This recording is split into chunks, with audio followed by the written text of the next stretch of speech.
सुप्रभात, good morning. तो फिर हम नए वीडियो के साथ हैं और पिछले वीडियो में हम बात कर चुके थे 6.4 पूरा हो चुका था प्रश्नावली। अब हम उससे आगे चलेंगे 6.5 अध्याय 6 का सबसे आखिरी चैप्टर की तरफ। तो ये हमारा 6.5 में सबसे ज़्यादा फोकस करना है हमें पाइथागोरस प्रमेय या बौधायन प्रमेय। बौधायन एक इंडियन साइंटिस्ट थे, भारतीय वैज्ञानिक थे जो 800 ईस्वी पूर्व ही पाइथागोरस से पहले ही इस प्रमेय का खोज किए थे। लेकिन ये बात है कि आज इसको पाइथागोरस प्रमेय के नाम से ज़्यादा प्रसिद्धि मिल गई है, इसलिए इसी नाम से जानते हैं।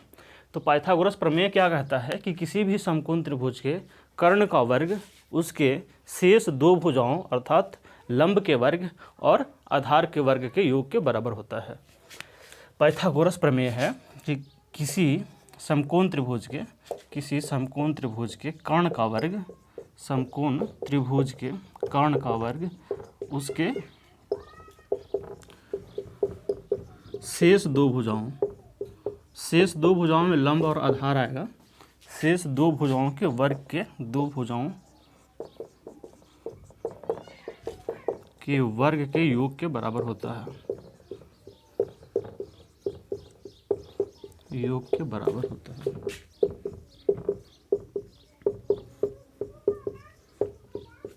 यह है पाइथागोरस प्रमेय। अर्थात अगर मान लीजिए कि ए आपका समकोण त्रिभुज है, एक कर्ण है। अगर मान लीजिए कि ये ए बी सी है, एक कर्ण है। अब लंब और आधार निर्भर करता है कि आप कौन किसको मान रहे हैं, थीटा कहाँ से देख रहे हैं। अगर इसको हम थीटा मान रहे हैं, ए हमारा पॉइंट ऑफ कंसिडरेशन है, तो इस थीटा के सामने जो होगा वो लंब होगा और इससे संलग्न जो होगा वो आधार होगा। तो इसमें कहा जाएगा कि कर्ण का स्क्वायर जो है वो लंब का स्क्वायर अर्थात लंब के वर्ग और आधार के वर्ग के योग के बराबर होगा। अर्थात कर्ण यहाँ पर AC है, AC स्क्वायर बराबर हो जाएगा AB square plus BC square. ये है पाइथागोरस प्रमेय। तो अगर हम इसमें बौधायन प्रमेय की फिर बात करें, ये पाइथागोरस प्रमेय हो गया, इसी को कहते हैं पाइथागोरस प्रमेय।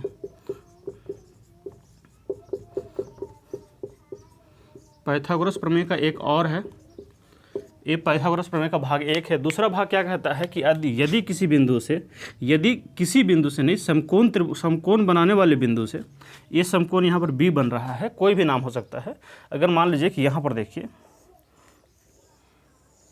कि ABC है, कोण B जो है वो समकोण है, तो अब इस बिंदु से एक लंब डालते हैं अगर हम भुजा AC पर और यहाँ एक समकोण बनता है, तो ऐसी स्थिति में पाइथागोरस प्रमेय का भाग 1 है यहाँ पर और इसका भाग 2 जो है वो बोलता है कि इसके बाद जो दो त्रिभुज बनेंगे तो ये दोनों छोटा त्रिभुज बड़े त्रिभुज के समरूप होगा।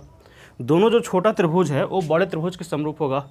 अर्थात अगर मान लीजिए कि यहाँ पर हम M देते हैं तो त्रिभुज या फिर D देते हैं तो ये हो जाएगा कि त्रिभुज ABD समरूप है त्रिभुज ABC के और त्रिभुज BDC समरूप है त्रिभुज ABC के और ये दोनों आपस में भी समरूप होगा, त्रिभुज ABD समरूप होगा त्रिभुज BDC के। तो ये पाइथागोरस थ्योरम 2 कहा जाता है क्योंकि इसके आधार पर इसका निर्णय होता है और ये पाइथागोरस प्रमेय 1 कहा जाता है। ये है पाइथागोरस प्रमेय 1। तो इस तरीके से पाइथागोरस प्रमेय का पहला भाग जो है वो क्या कहता है कि यदि किसी समकोण शीर्ष से उसके सामने वाली भुजा पर यदि एक लंब डाला जाए तो उस पर बनने वाले दो छोटे त्रिभुज बड़े त्रिभुज के समरूप होते हैं, दोनों छोटे त्रिभुज बड़े त्रिभुज के समरूप होते हैं और दोनों छोटे त्रिभुज आपस में भी समरूप होते हैं। अर्थात ये जो छोटा त्रिभुज है ABD ये बड़े वाले त्रिभुज के ABC के समरूप होगा और ये जो छोटा त्रिभुज है BDC ये भी बड़े वाले त्रिभुज ABC के समरूप होगा और ये जो दोनों छोटे त्रिभुज हैं ये दोनों आपस में भी समरूप होंगे।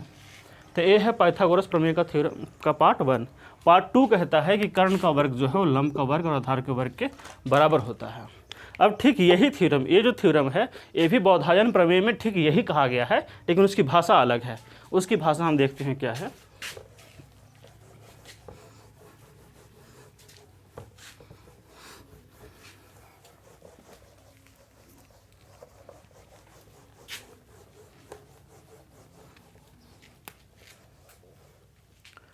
बौधायन प्रमेय के अनुसार ये कहा गया है कि किसी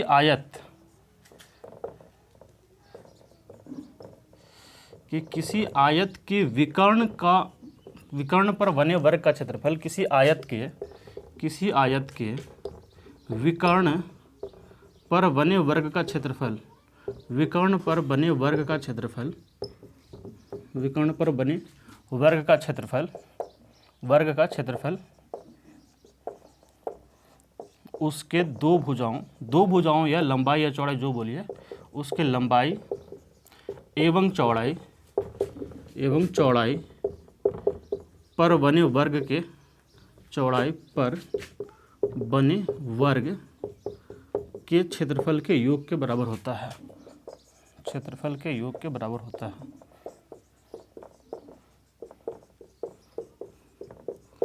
ये है आपका बोधायन प्रमेय। अगर ध्यान से देखेंगे तो बिल्कुल सेम चीज़ है जो आपका पाइथागोरस प्रमेय कहता है। जैसे देखिए कि एक आयत है आपका, मान लीजिए कि आयत है ए बी सी और डी, ये आपका विकर्ण है। तो क्या कहता है, किसी आयत के विकर्ण पर बने वर्ग, तो विकर्ण पर बने वर्ग हम अगर ऐसा बनाते हैं कि ये जो वर्ग है ये विकर्ण पर बना हुआ है, अर्थात इसकी सारी भुजा बराबर है। अब बोल रहे हैं कि इसके लंबाई और चौड़ाई पर बने वर्ग के क्षेत्रफल के बराबर होता है। इसका लंबाई ये है, इसका चौड़ाई ये है, तो इसका चौड़ाई के बराबर एक वर्ग बना देते हैं और इसकी लंबाई के बराबर एक वर्ग बना देते हैं, ऐसा। तो आप देखिए, अगर मान लिए कि ए बी है तो ए वर्ग जो है ये सारा ए बी के बराबर होगा, क्योंकि ये वर्ग है। ए मान लीजिए ए डी है तो ए डी है तो इसका सारी भुजाएं ए डी के बराबर होगा, क्योंकि वर्ग है। और ए बी डी है तो ये सारे बी डी के बराबर होंगे, बी डी के बराबर होगा सारा भुजा, सारा बी डी के बराबर होगा, ए बी डी है। तो अब बोलता है कि विकर्ण पर जो वर्ग बना है उसका क्षेत्रफल, मतलब इस वाले पार्ट का क्षेत्रफल, ये जो विकर्ण पर बना हुआ वर्ग है इसका क्षेत्रफल जो है वो इसका क्षेत्रफल प्लस इसका क्षेत्रफल, ये दोनों के क्षेत्रफल के योग के बराबर होगा। तो देखिए, जो विकर्ण पर क्षेत्रफल है वो वर्ग का क्षेत्रफल क्या हो जाएगा, भुजा स्क्वायर, क्योंकि इसका भुजा बी डी है और इसका भुजा क्या है, इसका भुजा है ए डी, तो इसका वर्ग हो जाएगा, क्षेत्रफल हो जाएगा ए डी स्क्वायर। इसकी भुजा है ए बी, तो इसका क्षेत्रफल हो जाएगा ए बी स्क्वायर। अब त्रिभुज ए बी डी में अगर हम देखेंगे, ए बी डी में तो एक समकोण त्रिभुज है और बी डी क्या है, बी डी कर्ण है। ए डी अब जो माने, लंब या माने, आधार माने, जो माने, तो यही आपका बोधायन प्रमेय भी। दोनों एक ही है। बोधायन प्रमेय ज़्यादा प्रसिद्ध नहीं हुआ क्योंकि हमने हमारे देश में ऐसा कोशिश नहीं किया, और पाइथागोरस प्रमेय ज़्यादा प्रसिद्ध हो गया। लेकिन ये पाइथागोरस प्रमेय से बहुत पहले का बनाया हुआ है और ये भी सेम चीज़ है जो पाइथागोरस प्रमेय कहता है। तो ये हुआ आपका बोधायन प्रमेय और पाइथागोरस प्रमेय।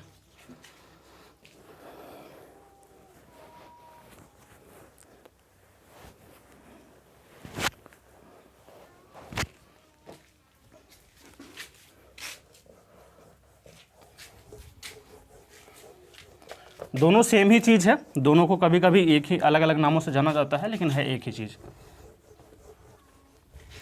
अब हम देखें कि पाइथागोरस प्रमेय को सिद्ध कैसे करते हैं। अक्सर ये सवाल पूछा जाता है कि पाइथागोरस प्रमेय को सिद्ध करके दिखाइए कि कर्ण का स्क्वायर जो है वो लंब के स्क्वायर और आधार के स्क्वायर के बराबर है, योग के बराबर है। तो अब देखिए, हम एक त्रिभुज बनाते हैं ए बी सी।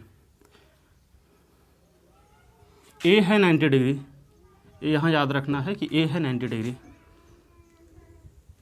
आप किसी भी तरीके से बना सकते हैं, या फिर मानिए कि आप सीधा ही बनाइए, कोई ज़रूरी नहीं है कि ऐसा ही 90 बनाएं।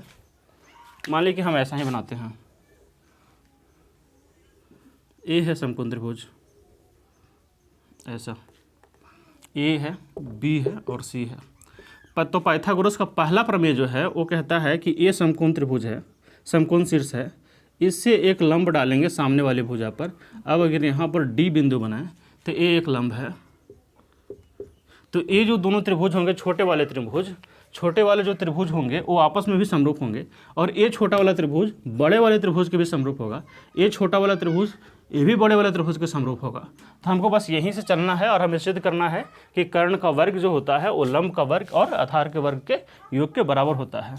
अगर इसमें हम देखेंगे तो कर्ण ए भुजा हो जाएगी, ए आधार हो जाएगा और ए लंब हो जाएगा, अगर हम यहाँ पर थीटा मानते हैं, चलिए हम पहले देखेंगे त्रिभुज ABD और त्रिभुज ABC में।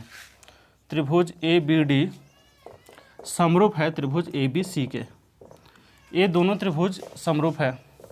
त्रिभुज ABD समरूप त्रिभुज ABC है, तो हम बस दोनों के संगत भुजाओं का अनुपात बराबर करेंगे। और यहाँ पर संगत भुजाओं को देखने के लिए आपको सीखना पड़ेगा, क्योंकि एक ही त्रिभुज के अंदर जब बना होता है तो AB जो है वो ABC के भी भुजा है और AB जो है वो ABD के भी भुजा है। तो जब भी आप संगत देखना पड़ेगा तो आप कोण बराबर देखेंगे कि जब जो कोण के बराबर जो सामने भुजा होगी वही संगत भुजा होगी।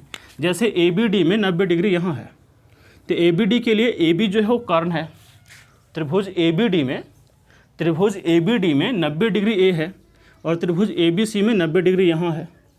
तो त्रिभुज ABD में 90 डिग्री के सामने की भुजा AB है और त्रिभुज ABC में 90 डिग्री के सामने की भुजा AC है, तो AB और AC संगत हो गया। ठीक उसी तरीके से अगर हम दूसरी भुजा की बात करें तो A वाला जो कोण है त्रिभुज ABD में, जो A कोण है इसके सामने की भुजा आपकी AD है। और फिर त्रिभुज ABC में आपका इस कोण के संगत कोण आपका A कोण है और इसके सामने की भुजा BC है, इसके सामने की भुजा BC है। तो अब यहाँ पर संगत जब लिखेंगे तो AB बटा AC, AB हम लिख रहे हैं अभी त्रिभुज ABD में, जैसे पहले हम दिखे हैं त्रिभुज ABD, तो त्रिभुज ABD का कर्ण लिखेंगे। त्रिभुज ABD का जो कर्ण है वो AB है, या फिर 90 डिग्री के सामने वाले जो भुजा है उसको हम लिखेंगे AB बटा इसकी भुजा हो जाएगी AC। अगर हम इसके सामने की अगर बात करें, इसके सामने की भुजा क्या होगी, इसके सामने की भुजा जो है, इसके सामने की भुजा आपका AD है, इस वाले कोण के सामने की भुजा, और A कोण जो है इस कोण के बराबर है त्रिभुज ABC में। A वाला जो कोण है इस कोण के बराबर है त्रिभुज ABC में। तो इस कोण के सामने वाली भुजा AD है और इस कोण के सामने वाली भुजा AB है। तो जब अब हम संगत लिखेंगे तो ABD की AD भुजा लिखेंगे और फिर ABC की AB भुजा लिखेंगे, तो ये हो जाएगा AD बटा AB। बस तिरे गुना कर देना है और सेम चीज़ आगे भी करना है। AB स्क्वायर और AC इंटू AD, इसको हम 1 मान लिए। ठीक इसी तरीके से त्रिभुज BDC और त्रिभुज ABC में, त्रिभुज BDC समरूप त्रिभुज ABC है, इसलिए BDC में देखिए, BDC में 90 डिग्री यहाँ है और इसके 90 डिग्री का सामने की भुजा BC है, और ABC में 90 डिग्री यहाँ है और इसके सामने की भुजा AC है। तो हम दोनों के कर्ण को बराबर करेंगे तो यह आ जाएगा BC बटा AC। अब देखिए, अब BDC में इसके सामने की A वाला जो कोण है, इसके बराबर है A वाला कोण ABC में, और इस कोण के सामने की भुजा DC है और इस कोण के सामने की भुजा BC है। तो पहले हम त्रिभुज BDC में लिख रहे हैं, इसलिए पहले CD लिखेंगे, और फिर ABC में इस कोण के बराबर इस कोण है, तो इस कोण के सामने की भुजा CD और फिर इस कोण के सामने की भुजा BC। जब भी संगत लिखने में समस्या आए तो कोण बराबर देखेंगे और उसके सामने वाली भुजा को देखेंगे। तो फिर से ये हो जाएगा BC का स्क्वायर बराबर AC इंटू CD। इसको 1 और 2 कर दीजिए, जोड़ दीजिए 1 + 2, तो एक क्या आ जाएगा AB का स्क्वायर प्लस BC का स्क्वायर बराबर AC into AD plus AC into CD, यही हो गया। ये हो जाएगा AB का स्क्वायर प्लस BC का स्क्वायर बराबर AC, दोनों में कॉमन ले लिए तो यहाँ से AD प्लस CD, और AD और CD को जोड़ेंगे तो फिर से AC आ जाएगा। तो AB का स्क्वायर प्लस BC का स्क्वायर और AC का स्क्वायर, यही है आपका। AB को जो मानिए, लंब मानिए या आधार मानिए, तो ये हो जाएगा आधार का स्क्वायर बराबर कर्ण का स्क्वायर। यह है आपका पाइथागोरस थ्योरम, और यही आपको सिद्ध करने के लिए आता है। तो सबसे पहले हम कहाँ से चले थे कि समकोण शीर्ष से डाला गया लंब बड़े त्रिभुज को दो छोटे त्रिभुज में मारता है, और दोनों छोटे त्रिभुज जो हैं वो बड़े त्रिभुज के समरूप होते हैं तथा दोनों आपस में भी समरूप होते हैं। बस यही दोनों को लगा देना है, पहली बार में दूसरी बार में, फिर दोनों को जोड़ देना है, फिर कैलकुलेशन है आगे। तो आ जाएगा आपका लंब का स्क्वायर प्लस आधार का स्क्वायर बराबर कर्ण का स्क्वायर। तो यही है आपका पाइथागोरस प्रमेय, और या फिर बौधायन प्रमेय, जो बोलिए आप इसको, ये यहाँ पर कंप्लीट होता है। अब हम आगे चलेंगे, प्रश्नावली स्टार्ट करेंगे 6.5।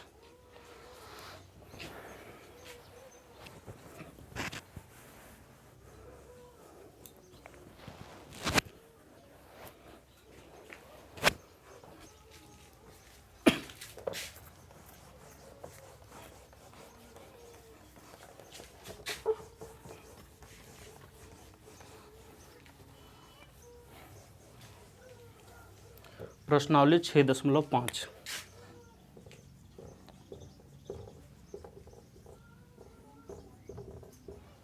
ये आखिरी चैप्टर है, आखिरी प्रश्नावली है अध्याय 6 का। प्रश्नावली 6.5 का पहला क्वेश्चन में दिया हुआ है कि त्रिभुज की 3 भुजाएं दी हुई हैं और उसमें से आपको बताना है कि इस स्थिति में कर्ण की लंबाई भी लिखिए। 3 भुजा दिया हुआ और बताना है कि समकोण त्रिभुज है या नहीं है। सबसे पहला है कि समकोण त्रिभुज चेक करना है और दूसरा है कि यदि है तो कर्ण की लंबाई क्या होगी। तो समकोण त्रिभुज को होने के लिए क्या जरूरी है, समकोण त्रिभुज होने की निश्चित शर्त क्या है कि कर्ण का वर्ग जो है वो लंब के वर्ग और आधार के वर्ग के बराबर होगा। समकोण त्रिभुज होने की निश्चित शर्त या समकोण त्रिभुज का गुणधर्म, समकोण त्रिभुज का एक ही गुणधर्म है कि कर्ण का वर्ग या लंब का वर्ग बराबर आधार का वर्ग बराबर कर्ण का वर्ग, यही है। और कर्ण जो होगा वो सबसे लंबी भुजा होगा। आधार और लंब में कोई भी बड़ा छोटा हो सकता है, लेकिन कर्ण जो है वो सबसे लंबी भुजा है। तो पहला का पहला दिया हुआ है 7 है, 24 है और 25 है। तो हम इसमें क्या देखते हैं कि 7 का स्क्वायर और 24 का स्क्वायर बराबर 25 का स्क्वायर। कर्ण सबसे बड़ी भुजा होती है, इसलिए कर्ण हमको साफ साफ पता चलेगा कि क्या है। बाकी दोनों एक तरफ होंगे, किसी को भी आगे पीछे लिख के जोड़िए। तो ये 49 आएगा, ये 576 आएगा और ये 625 आएगा। फिर दोनों को जोड़ेंगे तो 625 आएगा और 625 आएगा। अर्थात यहाँ पर एक त्रिभुज समकोण है, अतः यह त्रिभुज जो है वो समकोण है। बस इतना ही करना है आपको। और कर्ण की लंबाई कितनी हो जाएगी, कर्ण ऑब्वियस है कि 25 है, सबसे बड़ी भुजा कर्ण होती है। इसी तरीके से ये पहला का पहला है, दूसरा है 3, 8 और 6, दूसरा है 3, 8 और 6। तो 8 क्या हो जाएगा, इसमें सबसे बड़ी भुजा है, कर्ण हो जाएगा, जिसको हम चेक करेंगे। 3 का स्क्वायर प्लस 6 का स्क्वायर बराबर 8 का स्क्वायर, ये हो जाएगा 9, 36 और ये 64। तो ये 45 और ये 64, तो दोनों बराबर नहीं है, इसलिए यह त्रिभुज क्या हो जाएगा, यह त्रिभुज समकोण नहीं है। ठीक इसी तरीके से करना है कि जो बड़ी भुजा है समकोण त्रिभुज, यह त्रिभुज समकोण नहीं है। कि जो सबसे बड़ी भुजा है उसका योग, उसका वर्ग जो है बाकी दोनों भुजाओं के वर्ग के योग के बराबर होना चाहिए। अगला है 50, 80 और 100, इसको देख लेना है, ये भी नहीं आएगा। अगला है 13, 12 और 5, ये आएगा, या फिर ये भी इसको चेक कर लेना है, ये आ जाएगा। ठीक है, तो पहला दूसरा हम बना दिए, तीसरा चौथा आप चेक कर सकते हैं। जो सबसे बड़ी भुजा है उसको एक तरफ और बाकी दोनों भुजाओं लंब और आधार है तो एक तरफ वर्ग करके जोड़ेंगे। अगर बराबर आया तो समकोण त्रिभुज है और नहीं आया तो समकोण त्रिभुज नहीं है। यही था आपका पहला क्वेश्चन 6.5 का।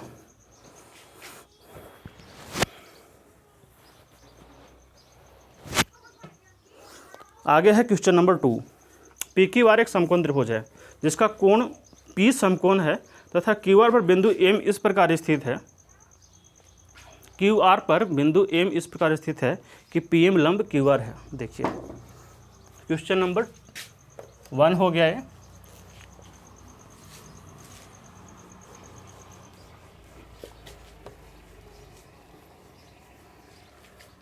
क्वेश्चन नंबर 2 बोल रहा है कि पी क्यू आर एक समकोण त्रिभुज है, कोण P जो है वो समकोण है, ऐसा है। कोण P समकोण है। आपको हमेशा याद रखना है कि फिगर जैसे कह रहा है वैसे बनाना है, आप नाम अपने हिसाब से नहीं रख सकते। ए आर है, कोण P जो है वो समकोण है। अब बोल रहा है कि समकोण है तथा क्यू आर पर बिंदु M इस प्रकार स्थित है कि PM लंब क्यू आर, और PM से एक लंब डाला गया है क्यू आर पर, और ए बिंदु M है और ये लंब है 90 डिग्री है। अब सिद्ध करना है कि PM स्क्वायर और QM into MR। Question number 2, सिद्ध करें PM स्क्वायर बराबर QM इंटू MR।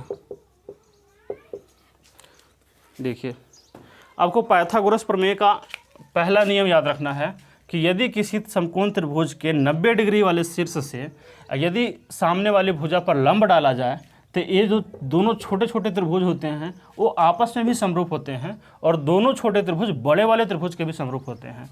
अर्थात पाइथागोरस प्रमेय के अनुसार हमें क्या क्या पता है कि त्रिभुज PMR जो है वो समरूप है त्रिभुज PQR के, और ये छोटा वाला त्रिभुज जो है PMQ ये भी समरूप है त्रिभुज PQR के, और दोनों छोटा वाला त्रिभुज आपस में भी समरूप है कि त्रिभुज PMR समरूप त्रिभुज PMQ। तो आपके पास इतना इनपुट है, इतना चीज़ दिया हुआ है कि ये तीनों चीज़ है। अब आपको क्या निकालना है उसके अनुसार से हम देखेंगे कि ये तीनों में से किसका उपयोग होगा। यही तीन है आपके पास, इसी तीन में किसी दो समानुपाती भुजाओं को बराबर करना है और फिर इसको निकालना है। तो फिर इसमें क्या दिया हुआ है उसके आधार पर हम ये तीनों में से उपयोग करेंगे, क्या होगा। P M square, P M, तो जब पी एम की बात करें तो त्रिभुज ए बी सी का भुजा नहीं है वो। पी एम किसकी भुजा है, ए छोटे वाले त्रिभुज की और इस छोटे वाले त्रिभुज के भी है। Q M into M R, Q M और एम आर, क्यू एम देखिए, क्यू एम और एम आर, फिर दोनों छोटे वाले त्रिभुज की भुजा की बात हो रही है। तो यहाँ पर हम त्रिभुज पी क्यू आर की बात नहीं करेंगे, क्योंकि यहाँ पर कोई भी भुजा जो है वो त्रिभुज पी क्यू आर की नहीं है, इसलिए हम बात करेंगे दोनों छोटे छोटे त्रिभुज की।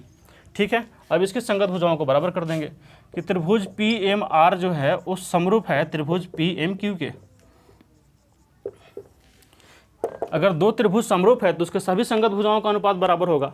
आप दोनों में देख लीजिए, हमें लाना है पी एम स्क्वायर। इसमें देखिए, इसमें इसके 90 डिग्री के सामने का कोण ए है और इसके 90 डिग्री के सामने की भुजा ए है, इसमें 90 डिग्री सामने की भुजा ए है। तो ए और ए समानुपाती हो गए, जो कि आपको ए दोनों में से कोई भी भुजा पूछा नहीं है। अर्थात फिर ए कोण जो है वो इसके समानुपात इस कोण के बराबर है और ए वाला जो कोण है वो इसके बराबर है।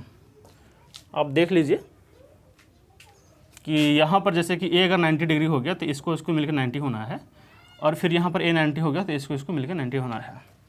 चलिए, तो अब हमें पी एम आर में देखना है और पी एम क्यू में। पी एम आर, अगर हम ए भुजा लेते हैं, हमें पी एम का स्क्वायर चाहिए, तो हमारा पी एम आर में हम अगर ए भुजा लेते हैं और फिर ए भुजा लेते हैं तो ए भुजा जो है वो समानुपाती है इस त्रिभुज में इस वाले भुजा की, और इस वाले त्रिभुज में जो पी एम है वो इस वाले त्रिभुज की भुजा के समानुपाती है। अर्थात ए कोण जो है इसके इस कोण के बराबर है, ए कोण जो है इस कोण के बराबर है। ध्यान से देखिएगा,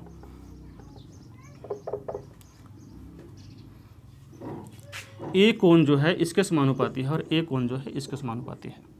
तो हम त्रिभुज पी एम आर में देखेंगे तो इस कोण के सामने की भुजा है पी एम, और इस वाले त्रिभुज में इस कोण के बराबर ए है तो इसके सामने की भुजा है क्यू एम।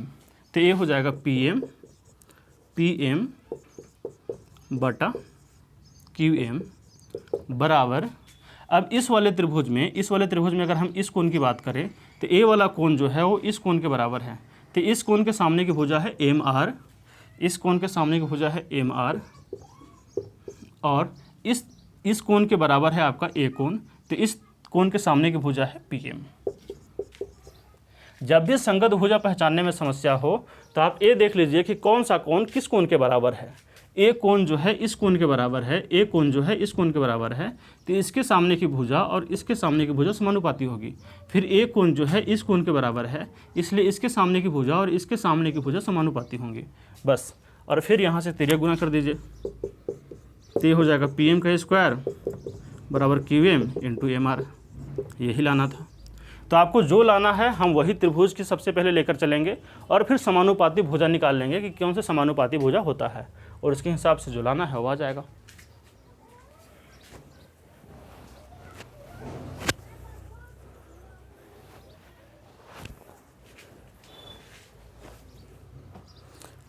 आगे है क्वेश्चन नंबर 3। क्वेश्चन नंबर 3 में 3 क्वेश्चन है।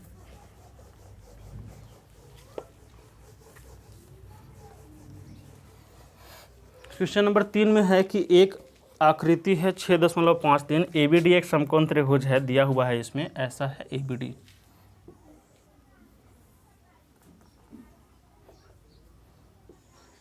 ABD ऐसा है और A है आपका समकोण त्रिभुज, B है, A है एंड D है एंड ABC ऐसा है, A है C। अब बोल रहा है कि ABD एक समकोण त्रिभुज, इसमें कोण A समकोण है और AC लंब BD है। ठीक है, आपको सिद्ध करना है। क्वेश्चन नंबर 3 में 3 सवाल है। पहला में आपको सिद्ध करना है कि AB का स्क्वायर जो है वो BC इंटू CD के बराबर है, BC इंटू BD के बराबर है। तो सिंपल सा कहानी है, पिछली बार जो हम देखे थे ठीक वही बात है कि हमारे पास 3 इनपुट हैं। 3 इनपुट में हमारा क्या है कि जो छोटा वाला त्रिभुज है ABC वो बड़े वाले त्रिभुज के बराबर समरूप होगा, ABD के समरूप होगा। और फिर ये छोटा वाला त्रिभुज जो है ACD ये भी बड़े वाले त्रिभुज के समरूप होगा ABD के, और दोनों छोटे वाले त्रिभुज अपने आप में भी समरूप होंगे, अर्थात ABC जो है वो समरूप होगा त्रिभुज ACD के। यही 3 इनपुट हैं हमारे पास, और हमें क्या निकालना है बस उसे देखना है। AB, तो AB किसकी भुजा है? ABC की। BC एंड BD, और BC जो भुजा है वो ABC की भुजा है, BD जो भुजा है वो बड़े वाले त्रिभुज की भुजा है, और फिर AB भी बड़े वाले त्रिभुज की भुजा है, और BD बड़े वाले त्रिभुज की भुजा है। अर्थात हमें ये छोटा वाला त्रिभुज और फिर ये बड़ा वाला त्रिभुज के समरूप करना है। तो हम कैसे पहचानेंगे कि क्या क्या समरूप करना है? कि यहाँ से देखेंगे कि कौन सी भुजा दी हुई है, AB दी हुई है, तो AB आपका ABC की भुजा है और AB ABD की भुजा है। ABC ये छोटे वाला त्रिभुज और ABD ये बड़े वाला त्रिभुज। फिर से यहाँ दिया हुआ है BC, तो इस छोटे वाले त्रिभुज की भुजा है, और BD इस बड़े वाला त्रिभुज की भुजा है। इसलिए हम यहाँ पर ABC और ABD को समरूप करेंगे। त्रिभुज ABC समरूप त्रिभुज ABD है। तो अब समानुपाती भुजा देखना है, तो ABD जो है उसमें 90 डिग्री का कोण यहाँ है, और ABC जो है उसमें 90 डिग्री का कोण यहाँ है, और यहाँ पर जो A कोण है, A कोण इस कोण के बराबर होगा, तो इसमें हमें लाना नहीं है, और A कोण जो है वो इस कोण के बराबर होगा। अब यहाँ पर साइन दे देते हैं कि अगर यहाँ पर हम डबल साइन देते हैं तो यहाँ पर भी डबल साइन दे देंगे कि A वाला कोण जो है इसके बराबर है, A वाला कोण जो है इसके बराबर है। तो इस तरीके से है। तो हमें क्या क्या चाहिए? AB का स्क्वायर चाहिए, BC और BD चाहिए। तो BD क्या है? BD कर्ण है। अगर हम पहले ABC को लिखे हैं तो ABC में जो 90 डिग्री के सामने की भुजा है, A 90 डिग्री है, इसके सामने की भुजा AB है, बटा अब त्रिभुज ABD है, तो ABD के सामने में 90 डिग्री के सामने की भुजा क्या है? BD है। अब देखिए, अब इस कोण के लिखेंगे या इस कोण के लिखेंगे? अब सामने देखेंगे कि हमें BC लाना है, BC लाना है, तो हम इस कोण का यूज नहीं करेंगे क्योंकि इसके सामने की भुजा AC है और AC हमें नहीं लाना है, इसलिए हम इस कोण को देखेंगे। और इस कोण के बराबर है आपका A वाला कोण, तो इस कोण के सामने की भुजा BC है ABC में, और इस कोण के बराबर जो है आपका A ऊपर वाला कोण है। तो त्रिभुज ABD में इस कोण के सामने की भुजा AB है, तो इस कोण के सामने की भुजा को पहले हम लिखेंगे BC बटा A वाला जो कोण है इसके बराबर है, इसलिए A भुजा और A भुजा संगत होगा। A कोण और A कोण संगत है, तो इसके सामने की भुजा A और इसके सामने की भुजा A दोनों संगत होगा। AB दोनों को तिर्यक गुणा करना है, AB स्क्वायर बराबर BC इंटू BD, यही लाना था। इसको हम इतना एक्सप्लेन कर रहे हैं, बाकी बार बार आएगा अगला क्वेश्चन में, तो आगे हम सीधे डायरेक्ट चलेंगे, थोड़ा सा स्पीड में चलेंगे। दूसरा वाला जो है उसमें सिद्ध करना है। क्वेश्चन नंबर 3 का ही दूसरा सवाल है कि आपको सिद्ध करना है AC square equal to BC into DC, AC square equal to BC into DC। फिर से देखिए AC ये वाली भुजा है, तो AC बड़े वाले त्रिभुज की भुजा नहीं है, BC इन DC, BC इस छोटे वाले त्रिभुज की भुजा है, और फिर DC भी छोटे वाले त्रिभुज की भुजा है। अर्थात हम इसको लेकर चलेंगे कि दोनों छोटे वाले त्रिभुज जो हैं आपस में समरूप है। हम लिखेंगे कि त्रिभुज ABC समरूप त्रिभुज ACD या ADC है। इसलिए अब देखिए आपको क्या लाना है, AC दोनों में आना चाहिए। अब देखिए यहाँ पर A वाला जो कोण है इस वाले कोण के बराबर है, A वाला जो कोण है इस वाले कोण के बराबर है। इतना हमेशा याद रखना है कि कौन सा कोण किसके बराबर होगा, ठीक है। अब इसी दोनों को बराबर करना है। हम पहले ABC लिखे हुए हैं, ABC, तो A वाला कोण हम मानेंगे, तो इस कोण के सामने की भुजा A है और इस कोण के बराबर A है, तो इस कोण के सामने की भुजा A है, तो A और A दोनों संगत है। तो ABC में हम लिखेंगे AC बटा वही चीज़ ACD में A कोण के बराबर A कोण है, तो इसके सामने की भुजा A हो गई और इसके सामने की भुजा A हो गई, AC बटा CD। ठीक इसी तरीके से A वाला जो कोण है इसके बराबर है, A वाला कोण जो है इसके बराबर था, A वाला कोण जो है इसके बराबर है, तो हम ABC में पहले लिख रहे हैं, तो इस कोण के सामने की भुजा है BC बटा A कोण जो है इसके बराबर है, इसके सामने की भुजा है AC। हम ADC में बात कर रहे हैं, तो इस कोण के सामने की भुजा आएगी AC।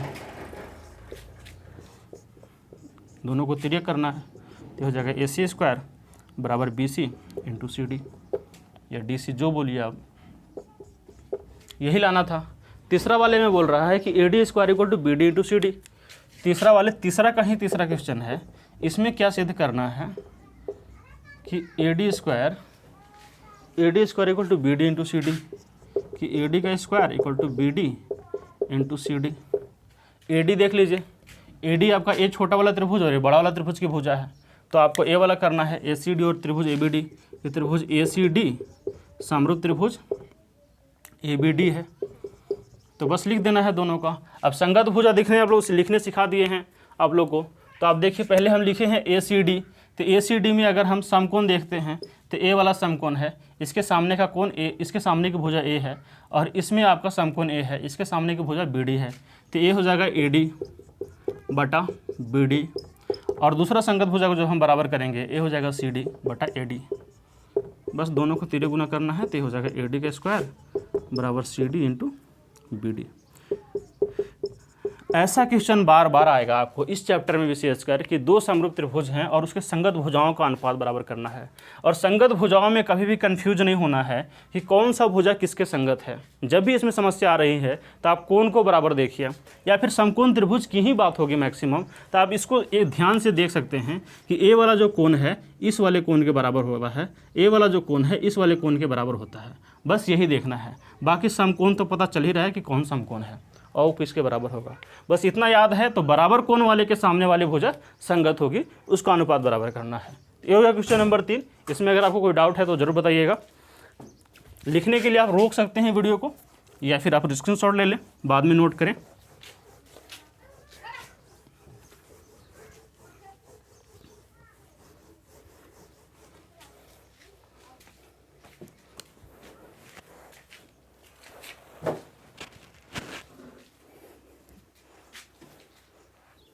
क्वेश्चन नंबर हो गया आप 4 नंबर।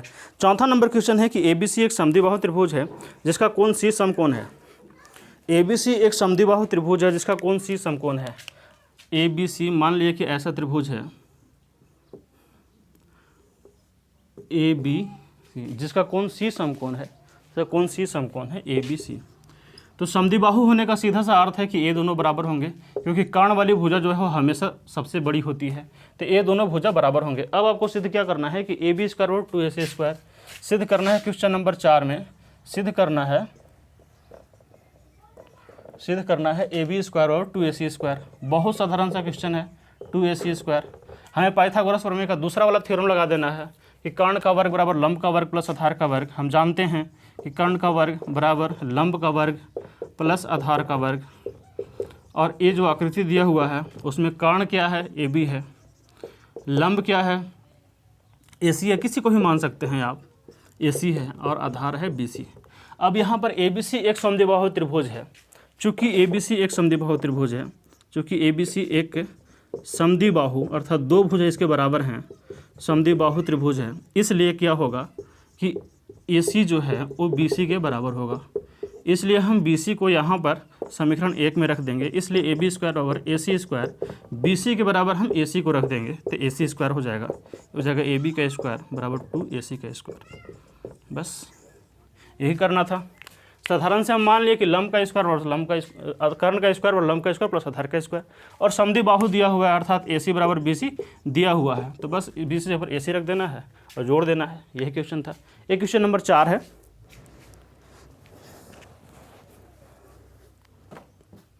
क्वेश्चन नंबर 5 है कि ABC एक समद्विबाहु त्रिभुज है।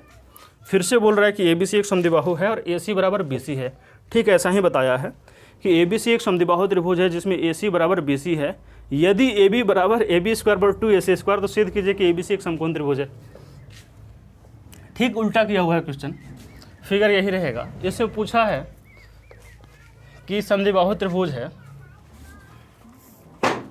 और इसमें दिया हुआ है कि AC बराबर BC और AB स्क्वायर बराबर 2AC स्क्वायर। यदि ऐसा है, ये दोनों चीज़ दिया हुआ है, तो सिद्ध करना है कि ABC एक समद्विबाहु त्रिभुज है, एक समकोण त्रिभुज है। सिद्ध करें कि ABC एक समकोण त्रिभुज है। ABC एक समकोण त्रिभुज है। और समकोण त्रिभुज होने के लिए सबसे मिनिमम शर्त क्या है, या फिर इसको हम दूसरे भाषा में कह सकते हैं कि कर्ण का वर्ग बराबर आधार का वर्ग प्लस लंब का वर्ग। यही सिद्ध करना है आपको त्रिभुज इसमें। तो देखिए हमें दिया हुआ क्या है, ए बी का स्क्वायर और 2ac का स्क्वायर, और हमें दिया हुआ है कि ए सी बराबर बी सी। ये दोनों चीज़ दिए हुए हैं। हमें सिद्ध करना है कि ए बी सी एक समकोण त्रिभुज है। तो समकोण त्रिभुज होने के लिए शर्त क्या होना चाहिए कि आधार का स्क्वायर और लंब का स्क्वायर जो है कर्ण के स्क्वायर के बराबर होना चाहिए। तब शुरू करते हैं ए बी का स्क्वायर से। तो ए बी का स्क्वायर बराबर 2ac का स्क्वायर। अब इस ए बी के स्क्वायर को बस इसमें बात बना देना है, और कुछ है नहीं इस क्वेश्चन में। बस इसको हम 2 बार लिख दिए, और एक वाला AC को हम BC लिख देंगे क्योंकि दोनों बराबर है। तो AB का स्क्वायर बराबर AC का स्क्वायर प्लस BC का स्क्वायर। अब AB को कर्ण है, फिगर में आप देख सकते हैं कि AB कर्ण है। इसको जो भी मान लीजिए, लंब मान लीजिए या आधार मान लीजिए, तो ये क्या हो गया, ऐसा बराबर हो गया। इसलिए हम कहेंगे कि त्रिभुज ABC जो है एक समकोण त्रिभुज है, क्योंकि कर्ण का स्क्वायर बराबर लंब का स्क्वायर प्लस आधार का स्क्वायर है। क्या था इस क्वेश्चन में, कुछ नहीं था। बस यहाँ से शुरू करना है, 2 पार्ट मारना है, AC को BC बना देना है, फिर लंब कर्ण लिख देना है, हो गया क्वेश्चन। क्वेश्चन नंबर 6 है कि एक समबाहु त्रिभुज ABC की भुजा 2a है। एक समबाहु त्रिभुज है ABC, उसकी भुजा 2a है। शीर्ष लंब की लंबाई ज्ञात करना है। आसान सा क्वेश्चन है, ये भी मैथमेटिकल है, बिल्कुल आसान सा है, कुछ प्रूफ नहीं करना है। एक समबाहु त्रिभुज है, ए है समबाहु त्रिभुज। इसकी प्रत्येक भुजा की लंबाई जो है वो 2a है, और शीर्ष लंब की लंबाई ज्ञात करना है। मान लीजिए कि ABC है और इसकी प्रत्येक भुजा की लंबाई जो है वो 2a है। 2a, ये शीर्ष लंब हो गया। ये शीर्ष लंब मान लिया कि AD है। अब इस AD की लंबाई याद करना है। शीर्ष लंब AD की लंबाई क्या होगा, क्वेश्चन नंबर 6 है। शीर्ष लंब AD की लंबाई, AD बराबर कितना, ठीक है। तो आप देखिए ये शीर्ष लंब है, तो यहाँ पर क्या आ जाएगा, यहाँ पर आ जाएगा आपकी 90 डिग्री का कोण आ जाएगा। और ये शीर्ष लंब है, और ए वाला कोण जो है, और ये समबाहु त्रिभुज है, इतना तो पता है सबको। ये समबाहु त्रिभुज है, ये 60 डिग्री है, ये 60 डिग्री है, और ये भी 60 है, तो यहाँ पर 30 आ जाएगा, और यहाँ पर 30 आ जाएगा, और ये 90 आ जाएगा। ये 90 है, ऐसे भी चलेंगे तो ये 90 है, 60 है, 30 है। अब यहाँ पर 30 और 30 ये विभाजित हुआ, तो इसके सामने वाली जो भुजा है ये भी विभाजित हो जाएगी बराबर बराबर भुजाओं में। तो ये जो 2a है, A और A भी विभाजित हो जाएगी। अब हम देखेंगे त्रिभुज ABD में। त्रिभुज ABD एक समकोण त्रिभुज है। तो समकोण त्रिभुज में हम सीधे पाइथागोरस प्रमेय लगा देंगे। समकोण त्रिभुज है, ABD जो है वो एक समकोण त्रिभुज है, क्योंकि कोण D 90 डिग्री है। जिसमें हम क्या लिख देंगे, AB कर्ण है, AB बराबर AD का स्क्वायर प्लस BD का स्क्वायर। AD कर्ण है, कर्ण का स्क्वायर और लंब का स्क्वायर प्लस आधार का स्क्वायर। साधारण सा है। AB की भुजा कितनी, AB की लंबाई है 2a, 2a का स्क्वायर। AD निकालना है आपको, BD है A, तो हो जाएगा 4a स्क्वायर बराबर AD square plus A square. बस हल कर देना है इसको। तो AD स्क्वायर बराबर हो जाएगा 3a स्क्वायर, और AD बराबर हो जाएगा √3 × a। यही प्रत्येक शीर्ष की लंबाई होगी। आप चाहे शीर्ष की लंबाई कहीं से भी खींचें, अगर आप यहाँ से यहाँ भी खींचते हैं या फिर यहाँ से यहाँ भी खींचते हैं, तो इसकी सारी की लंबाई आपका √3 ही आएगा। तो एक क्वेश्चन है क्वेश्चन नंबर 6। तो अब हम आज की वीडियो में यही तक बात करते हैं। आगे हम अगले वीडियो में क्वेश्चन नंबर 7 से शुरू करेंगे, और क्वेश्चन नंबर 7 हम आज देख लेते हैं। क्वेश्चन नंबर 8 से शुरू करेंगे। तो क्वेश्चन नंबर 7 बोलता है कि सिद्ध कीजिए कि एक समचतुर्भुज की भुजाओं के वर्गों का योग जो है उसके विकर्णों के वर्गों के योग के बराबर होता है। ठीक यही है आपका बौधायन प्रमेय जो हम बात किए थे। ठीक क्वेश्चन नंबर 7 है। वो बोल रहा है कि एक समचतुर्भुज की भुजाओं के वर्गों का योग उसके विकर्णों के वर्गों के योग के बराबर होता है। क्वेश्चन नंबर 7 समचतुर्भुज बोला है।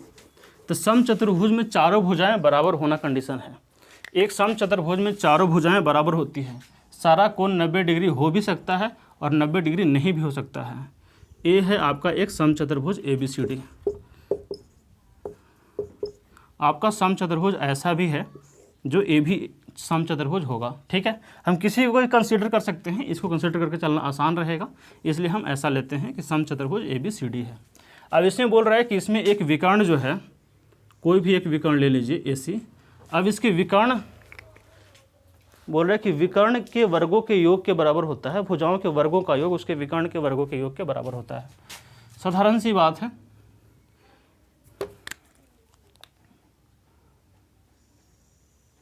ये है, ये पूरी तरीके से पाइथागोरस प्रमेय को ही हल करना है कि ए विकर्ण है AC स्क्वायर, तो इसका जो वर्ग है वो AD square plus CD square के वर्ग के योग के बराबर होगा। क्वेश्चन नंबर 7 बोल रहा है कि विकर्ण का वर्ग बराबर शेष दो भुजाओं के वर्गों का योग। तो आप कुछ भी बोल सकते हैं, इसको अगर लंबाई बोले, इसको चौड़ाई बोले, तो अगर ऐसा लिखेंगे तो ये हो जाएगा लंबाई का वर्ग प्लस चौड़ाई का वर्ग। बौधायन प्रमेय जो है वो ठीक यही है। तो उसमें हम क्या बोले थे कि क्षेत्रफल को बराबर किए थे, तो बस इसमें अगर आप क्षेत्रफल को भी बराबर करने चाहेंगे तो भी बराबर हो जाएगा, या फिर बौधायन प्रमेय के अनुसार अगर हम चलना चाहेंगे तो भी चल सकते हैं। मान लीजिए कि ये लंबाई है और ये चौड़ाई है और ये विकर्ण है, तो ये क्या हो जाएगा, हम यहाँ पर लिखते हैं कि ये सिद्ध करना है। क्वेश्चन नंबर 7 ये हमें सिद्ध करना है कि विकर्ण का वर्ग जो है लंबाई के स्क्वायर और चौड़ाई के स्क्वायर के बराबर होता है। तो हम बौधायन प्रमेय का यूज करेंगे कि बौधायन प्रमेय के अनुसार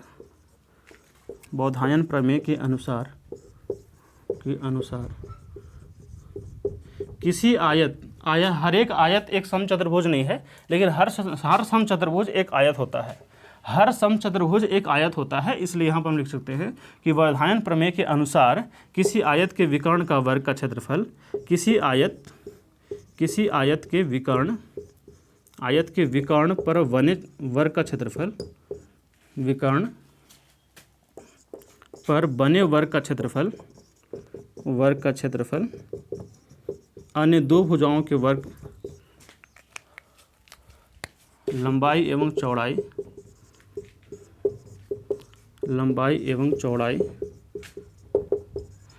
पर बने वर्ग के क्षेत्रफल के योग के बराबर होता है। पर बने वर्ग के क्षेत्रफल के बराबर होता है। तो जो विकर्ण पर वर्ग होगा उसका क्षेत्रफल क्या हो जाएगा, विकर्ण इंटू विकर्ण। अर्थात यहाँ से आप सीधे लिख सकते हैं कि विकर्ण पर जो वर्ग आएगा उसका क्षेत्रफल क्या हो जाएगा, विकर्ण का स्क्वायर। और जो लंबाई पर जो वर्ग आएगा, इसको हम बौधायन प्रमेय में दिखा चुके हैं। आप यहाँ भी एक ऐसे बना करके आप ऐसे वर्ग दिखा सकते हैं, यहाँ पर भी एक वर्ग दिखा सकते हैं जो आयत की लंबाई पर वर्ग है, या फिर समचतुर्भुज की लंबाई पर वर्ग है, और यहाँ भी एक वर्ग है। तो इसका क्षेत्रफल क्या हो जाएगा, लंबाई गुना लंबाई, क्योंकि वहाँ पर एक वर्ग बना हुआ है लंबाई के क्षेत्रफल पर, और चौड़ाई की भुजा पर एक वर्ग बना हुआ है, तो ये हो जाएगा आपका चौड़ाई का वर्ग। यही है आपका बौधायन प्रमेय, इसी को लिखना था। और या फिर इसको आप पाइथागोरस प्रमेय के अनुसार भी इसको सिद्ध कर सकते हैं कि ये लंबाई चौड़ाई है। यहाँ से आप एक लंब डाल दीजिए इस पर, और यहाँ से लंब डाल दीजिए, और पाइथागोरस प्रमेय में जो है एक बार इसको इस वाले त्रिभुज के समरूप लिखिए, फिर इसको इस वाले त्रिभुज के समरूप लिखिए, और फिर दोनों को जैसा होता है वैसा कर दीजिए। तो आप सीधे सीधे ऐसा लिख करके भी कर सकते हैं। ये सिर्फ लिखना नहीं है, यहाँ पर लिखा हुआ है कि विकर्ण पर बना जो वर्ग है उसका क्षेत्रफल है विकर्ण गुना विकर्ण। यहाँ पर लंबाई गुना लंबाई, यहाँ पर चौड़ाई गुना चौड़ाई, तो इसलिए ये बराबर आएगा, ठीक है। या फिर इसको आप पाइथागोरस प्रमेय से यहाँ पर लंब डालिए, जो बताया गया है कि पाइथागोरस प्रमेय कैसे सिद्ध करना है, ठीक उसी तरीके से आप इसको सिद्ध कर सकते हैं। तो आज की वीडियो में यहीं तक, क्वेश्चन नंबर 7 तक। क्वेश्चन नंबर 8 से हम आगे डिस्कस करेंगे, तो आज के लिए यहीं तक, ठीक है। आगे डिस्कस करेंगे क्वेश्चन नंबर 8 से नेक्स्ट वीडियो में। धन्यवाद।